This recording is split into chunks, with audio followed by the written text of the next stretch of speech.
और इस वक्त की बड़ी खबर आपको बता दें, जम्मू कश्मीर के बांदीपुरा से आ रही है। यहां पर सुरक्षा बल और आतंकियों के बीच में मुठभेड़ जारी है और इस मुठभेड़ में 2 जवान जो हैं वो हमारे शहीद हो गए हैं, जबकि मुठभेड़ में लश्कर का एक आतंकी उसे ढेर कर दिया गया है, उसे मार गिराया गया है। बताया जा रहा है कि कुछ स्थानीय नागरिक हैं वो भी इस मुठभेड़ में घायल हुए हैं, जख्मी हुए हैं। जो खबर आ रही है, फायरिंग में कई नागरिक घायल हुए हैं।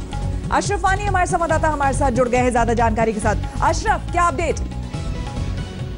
श्वेता, फिलहाल तो ये मुठभेड़ खत्म हो गई है, लेकिन यहाँ पर सेना का भी नुकसान हुआ है। लश्कर का एक कमांडर जो है वो इस मुठभेड़ में मारा गया है, जबकि सेना के 2 जवान जो है वो शहीद हुए हैं, जबकि 5 सेना के जवान और सुरक्षा बल के जवान घायल हैं। उनमें कमांडिंग ऑफिसर जो सीआरपीएफ के हैं वहाँ स्थानीय, वो भी घायल हैं।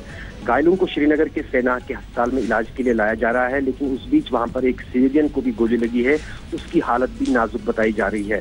फिलहाल इलाके में तनाव है। महत्वपूर्ण ये है कि ये जो हांजिन बांडीपोरा का गांव है, इसमें पिछले 3 महीने के दौरान करीब 4 मुठभेड़ें हुई।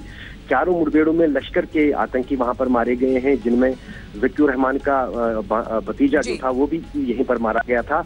तो यहाँ पर जब आज सुबह सुरक्षा बलों को खबर मिली कि यहाँ पर लश्कर के कुछ आतंकी छुपे हैं, तब इलाके की घेराबंदी ये पता चल पाया है कि आखिर लश्कर के कितने आतंकी थे?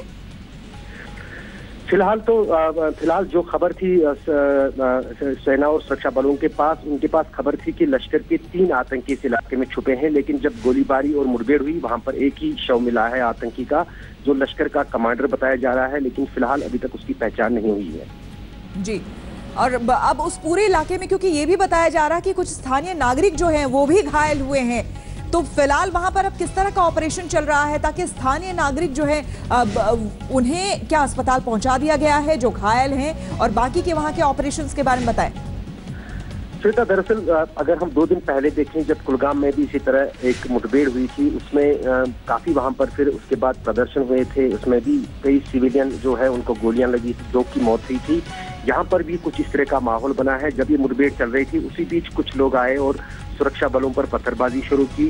उस बीच सुरक्षा बल जो है वहां से अपने बचाव में उन्होंने भी गोलीबारी की, लेकिन अब चूंकि मुठभेड़ खत्म हो गई है, कुछ सिविलियनों को चोटें आई हैं। उनमें से एक सिविलियन को गोली लगी है, जिसको इलाज के लिए अस्पताल लिया गया है, लेकिन फिलहाल हालात जो है वो स्थिति जो है नियंत्रण में है, और वहां पर जो है अब पुलिस और सीआरपीएफ की तैनाती और बढ़ा दी गई है ताकि माहौल न बिगड़े। क्योंकि पिछले जब से 9 अगर हम 9 फरवरी से बात करें, लगातार कश्मीर में एक बार फिर तनाव का वो सिलसिला शुरू हुआ है, जो बुरहान वानी के मारे जाने के बाद हुआ है। कुलगाम में जब मुठभेड़ हुई, वहां भी आम लोग जो है प्रदर्शनकारी सड़कों पर निकले, पुलिस के साथ पत्थरबाजी हुई, उसमें कई लोग घायल हुए। कुछ हालात ऐसे ही बांडीपोरा के हाजिन इलाके में बन रहे हैं, जहां पर मुठभेड़ के बाद प्रदर्शनकारियों और सुरक्षा